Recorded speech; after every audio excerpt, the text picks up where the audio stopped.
Actually నాది Nifty March futures short positions తీసుకున్నానండి. ఎంతలో అండి? యాక్చువల్లీ యావరేజ్ చేస్తే ఇప్పుడు 5540 లెవెల్స్ లో ఉంది. సో ఇవి హోల్డ్ చేయొచ్చు అంటారా, మరి ఇంకా ఫర్దర్ గా ఏమన్నా లాట్స్ కొనొచ్చు అంటారా ఏప్రిల్ ఫ్యూచర్స్ లో షార్ట్ పొజిషన్స్? ఓకే, ఏప్రిల్ కి షార్ట్ అయితే ఇప్పుడు మార్కెట్ ఇప్పుడే కొత్త ఆర్బిట్ లోకి వచ్చిందండి. ఎందుకంటే 5600 అనేది ఇన్ని రోజులుగా ఈ లెవెల్ క్రాస్ కాలేదు. కాబట్టి మీరు ఏప్రిల్ లో మళ్ళీ షార్ట్ లో మీరు షార్ట్ సేల్ చేయాలనుకుంటే మాత్రం ఒకవేళ 5600 పైన నిఫ్టీ సస్టైన్ కాకపోతే అప్పుడు షార్ట్ సేల్ చేయొచ్చు. 5600 పైన కాలం నిఫ్టీకి ఇంకా ర్యాలీ రావడానికి ఛాన్సెస్ ఉన్నాయి. అయితే లాస్ట్ 4 ట్రేడింగ్ సెషన్ లో నిఫ్టీ కంటిన్యూగా పెరిగింది కాబట్టి కొంత ఓవర్ బాట్ లో ఉందని చెప్పొచ్చు. ఈ లెవెల్ లో మీరు షార్ట్ సేల్ చేసిన ఇక్కడ ఎవరేజ్ చేసుకుని కొంత పెరిగినాక ఏమాత్రం చిన్న డిప్ వచ్చినప్పుడు మళ్ళీ కవర్ చేసుకోండి. ఏదైనా కూడా నిఫ్టీ మాత్రం చాలా వరకు బులిష్ ట్రెండ్ లోకి వచ్చింది. ఇక్కడ నుంచి ఏంటంటే కొంత హైయర్ లెవెల్ లో సేల్ చేసినా కూడా ఇమీడియట్ గా ఎప్పుడైతే మార్కెట్ లో డిప్ వచ్చినప్పుడు ఇమీడియట్ గా బై చేసుకోవాలండి. కాబట్టి మీరు కరెంట్ అవర్స్ లో మీరు షార్ట్ సేల్ చేసి ఏమో ఒక 40 to 50 పాయింట్స్ నిఫ్టీ కిందగా రావచ్చు. నెక్స్ట్ వీక్ లో వచ్చినప్పుడు మీరు ఇమీడియట్ గా మీరు షార్ట్ కవర్ చేసేసి నెక్స్ట్ మంత్ లాంగ్ వెళ్ళడం బెటర్ అనిపిస్తుంది.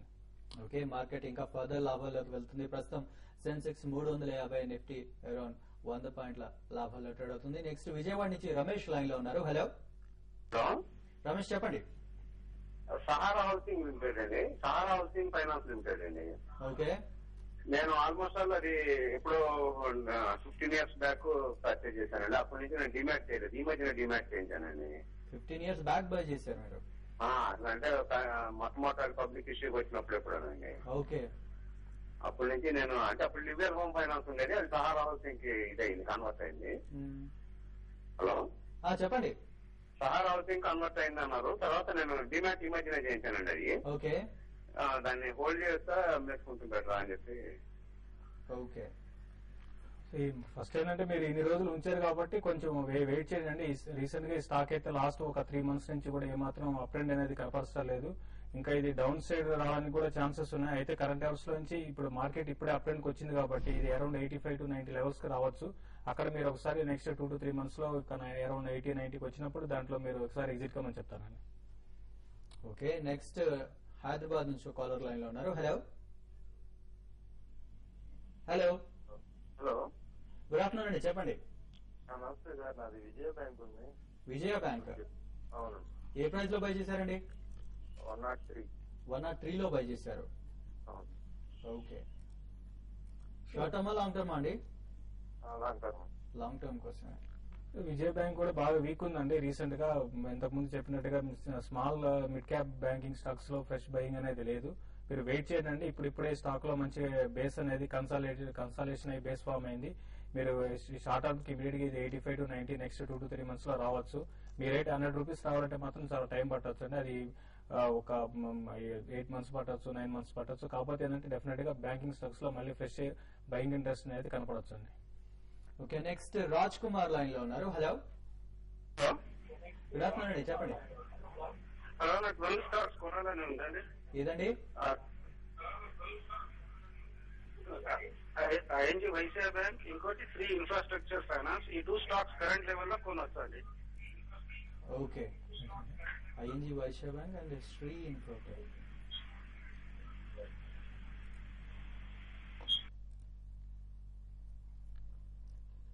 ఐఎన్జీ వైశ్య బ్యాంక్ అయితే మీరు కరెంట్ అవర్స్ లో మీరు స్టాక్ ని బై చేయొచ్చండి. ఇప్పుడే అప్ ట్రెండ్ కి వచ్చింది స్టాక్. లాస్ట్ ఒక 3 months గా చూస్తే బాగా డౌన్ ట్రెండ్ నుంచి ఇప్పుడు డౌన్ ట్రెండ్ నుంచి బయటపడి ఇప్పుడే కొంచెం మేజర్ అప్ ట్రెండ్ కూడా రావడానికి ఛాన్సెస్ ఉన్నాయి. కాబట్టి మీరు స్టాక్ ని మీరు బై చేయండి. అలాగే next Shri infrastructure finance. Shri infrastructure finance మాత్రం అవాయిడ్ చేయండి. కొంత ఇప్పుడు వాల్యూ స్టాక్స్ లోనే ట్రెండ్ అనేది ఉంటుందండి, అప్ ట్రెండ్ ఉంటుంది. మిగతా స్టాక్స్ లో ఒకవేళ ఉన్నా కూడా అప్ ట్రెండ్ ఉన్నా కూడా మీరు అది సస్టైన్ కాదు. కాబట్టి శ్రీ ఇన్ఫ్రాస్ట్రక్చర్ ని మీరు అవాయిడ్ చేయండి. ఓకే, నెక్స్ట్ నాగేంద్రమణి లైన్ లో ఉన్నారు. హలో చెప్పండి. Hello, good afternoon. Good afternoon అండి. నేను ఎల్ఐసి హౌసింగ్ ఫైనాన్స్ 182 తో పర్చేజ్ చేశానండి 3 months బ్యాక్. ఎంతలో అండి? 182 తో. ఓకే, ఈ రోజు ఎగ్జిట్ అయ్యి మళ్ళీ ఇప్పుడు డిప్ లో కొనొచ్చా? ఇంకోటండి సిండికేట్ బ్యాంక్ నేను పర్చేజ్ చేశానండి. ఓకే, 112 తో. అది 115 వరకు వస్తుంది, మళ్ళీ తగ్గుతోంది. ఎంతవరకు వెయిట్ చేయమంటారు? ఓకే, ఫస్ట్ మీరు ఎల్ఐసి హౌసింగ్ ఫైనాన్స్ అయితే మీరు రీసెంట్ గా మీకు 10% దాకా స్టాక్ లో పెరిగింది. ఇది కొంత 205, 206 దీనికి రెసిస్టెన్స్ అండి, అది దానిపైన ఉంది కాబట్టి మీరు వెయిట్ చేయండి. ఈ నెక్స్ట్ ఈ సిరీస్ లోనే ఈ స్టాక్ మళ్ళీ 215 దాకా పెరిగే ఛాన్సెస్ ఉన్నాయి. ఇక్కడ 10 to 15 rupees పెరగచ్చు.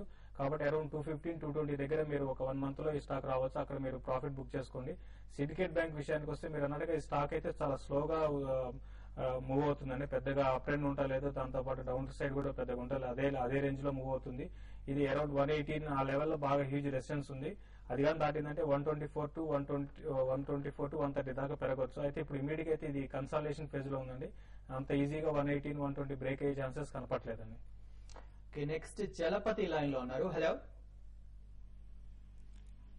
Hello hello, good afternoon అండి, చెప్పండి.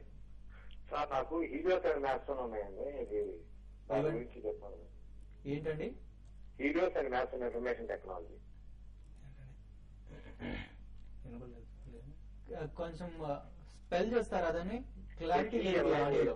Helios. Helio. Helio. HELIOS. Okay okay. Helios and Matheson information technology. అదే. ఓకే, ఎంతలో బై చేశారండి? 57 అండి. 57 లో ప్రస్తుతం 34 అరౌండ్ ట్రేడ్ అవుతుంది. హోల్డ్ చేస్తారా? చేస్తాను. ఒకటండి, ఇప్పుడు ఇమీడియట్ గా అయితే స్టాక్ లో అయితే పెద్ద అప్ మూవ్ అయితే ఉండదండి. ఇది దాదాపు చూస్తే 54 నుంచి 30 రూపీస్ దాకా వచ్చింది. ఇప్పుడు కూడా 52 వీక్ లోకి దగ్గరే ఉంది. ఇది మేజర్ అప్ ట్రెండ్ అయితే ఉండదండి. అరౌండ్ 38, 40 లెవెల్స్ దాటి అయితే ఇప్పుడు పెరిగే ఛాన్సెస్ లేదు. కాబట్టి మీరు 38, 40 లెవెల్స్ కి వచ్చినప్పుడు మీరు ఎగ్జిట్ కమ్మని చెప్తాను. మీకు దీని గురించి కంపెనీ గురించి ఏమైనా మీకు పక్కా ఇన్ఫర్మేషన్ ఉంటే మాత్రం మీరు హోల్డ్ చేయండి. లేదంటే మాత్రం ఇటువంటి కంపెనీస్ ఇప్పుడు ఇమీడియట్ గా నెక్స్ట్ 5-6 నెలల్లో పెద్దగా పెరిగే ఛాన్సెస్ లేవండి. ఓకే, నెక్స్ట్ తణుకు నుంచి కుమార్ గారు లైన్ లో ఉన్నారు. హలో కుమార్ గారు, చెప్పండి. సార్ మేము హెచ్సిసి ఎక్సెల్ ఫ్యూచర్ 37 రూపీస్ లో తీసుకున్నామండి. కాస్త గట్టిగా మాట్లాడరా? హెచ్సిసి 37 రూపీస్ లో ఫ్యూచర్స్ లో తీసుకున్నామండి. ఓకే. జైన్ ఇరిగేషన్ 190 లో తీసుకున్నాను క్యాష్ లో. ఓకే. 100 షేర్స్. ఇది ఉంచమంటారు? ఓకే, రెండు కూడా హోల్డ్ చేయండి. హెచ్సిసి ఈ రోజు కొంచెం ఫ్లాట్ గా ఉంది. మా మార్కెట్ పెరిగినా కూడా అయితే ఇక్కడ స్లోగా ఇటువంటి స్టాక్స్ లో మంచి అప్ ట్రెండ్ అనేది కనపరచవచ్చు. కాబట్టి మీరు స్టాక్ అయితే హోల్డ్ చేయండి. కరెంట్ లెవెల్స్ నుంచి స్టాక్ అరౌండ్ 38 దాటిందంటే మళ్ళీ 40, 42 రూపీస్ దాకా పెరగచ్చు. మీరు నెక్స్ట్ మంత్ ఫ్యూచర్ కి మీరు క్యారీ చేసుకుంటే కొంచెం మీకు టైం కూడా ఉంటుంది. కాబట్టి దీంట్లో అరౌండ్ 40 దాకా టార్గెట్ పెట్టుకొని మీరు హోల్డ్ చేయండి. ఓకే. రమేష్ గారు, ఇక కమోడిటీస్ విషయంలో మీరు ఎలాంటి సలహా ఇస్తారు? కమోడిటీస్ గోల్డ్ చూసినట్లయితే 20,858 అరౌండ్ నడుస్తుంది. 20,800 అబోవ్ బాయ్ చేసుకుంటే కనుక 20,800 స్టాప్ లాస్ పెట్టుకుని ట్రేడ్ చేసుకోవాల్సి ఉంటుంది. నిన్నటి మనం చూసినట్లయితే గోల్డ్ అండ్ సిల్వర్ కూడా అప్ ట్రెండ్ పెర్ఫామ్ చేసినప్పటికీ క్లోజింగ్ సెషన్ కి వచ్చేసరికి మళ్ళీ ఓపెనింగ్ సెషన్ లోకి వచ్చిన 55,555 లో ఓపెన్ అయినటువంటి సిల్వర్ 56,555 వరకు వెళ్ళి మళ్ళీ క్లోజింగ్ సెషన్ వచ్చేసరికి సేమ్ ప్రైస్ లో క్లోజ్ అవ్వడం చూసాము. సో హైలో వచ్చేసి కొంచెం సపోర్ట్ లెవెల్లో మళ్ళీ రీబౌండ్ అవుతుందని చెప్పొచ్చు. అయితే ఏదేమైనప్పటికీ కూడా ఇంటర్నేషనల్ క్రైసిస్ వల్ల స్ట్రెంత్ అయితే కనబరుస్తుందని చెప్పొచ్చు. గోల్డ్ మీద ఇంకా స్టిల్ ఇన్వెస్టర్స్ ఇంట్రెస్ట్ చూపిస్తున్నారు. సో నాకు తెలిసినంత వరకు 20,800 అబౌవ్ ఉన్న గోల్డ్ ని బై చేసుకుని అక్కడ స్ట్రిక్ట్ గా స్టాప్ లాస్ పెట్టుకోవచ్చు. అదేవిధంగా సిల్వర్ చూసినట్లయితే 55,666 నడుస్తుంది. ఇప్పుడు 54,780 స్టాప్ లాస్ పెట్టుకొని లాంగ్ టర్మ్ కి బై చేసుకోవచ్చు అండి. అదేవిధంగా ఎనర్జీ సెక్టర్ చూసినట్లయితే 4,734 నడుస్తుంది. 4,665 అరౌండ్ లో బై చేసుకోవడానికి అవకాశం ఉంది. ఇంకొంచెం కరెక్షన్ వస్తుంది, సో కొంచెం వెయిట్ చేసి బై చేసుకోవడానికి అవకాశం ఉంది. అండ్ కాపర్ గన్ చూసుకున్నట్లయితే అరౌండ్ 438 ఇప్పుడు ట్రేడ్ అవుతుంది. 439 అబోవ్ గా ఉంటే కనుక బై చేసుకుని 445 రేంజ్ వరకు వెయిట్ చేయొచ్చు. ఒకవేళ 438 కన్నా బిలో ఉంటే కనుక షార్ట్ చేసుకుంటే 430 వరకు రావడానికి అవకాశం ఉంది. ఓకే. శేషు గారు, ఇక మీరు ఇవాళ మార్కెట్ ఎలా క్లోజ్ అయ్యే ఛాన్స్ ఉందంటారు? ఇప్పుడు ప్రస్తుతానికి అయితే వెరీ స్ట్రాంగ్ గా ట్రేడ్ అవుతుంది. మార్కెట్ క్లోజింగ్ బేసిస్ లో కూడా స్ట్రాంగ్ గా ఉండే ఛాన్సెస్ ఉన్నాయండి. పెద్దగా మార్కెట్ లో డిప్ ఒక 15-20 పాయింట్స్ డిప్ రావడానికి ఛాన్సెస్ ఉంది. అంతకుమించి పెద్దగా అప్ అండ్ డౌన్ సైడ్ అయితే ఉండకపోవచ్చు. అప్ అండ్ అయితే కొనసాగే అవకాశమే ఉంది. ఓకే, ట్రేడర్స్ కి ఎలాంటి సలహా ఇస్తారు?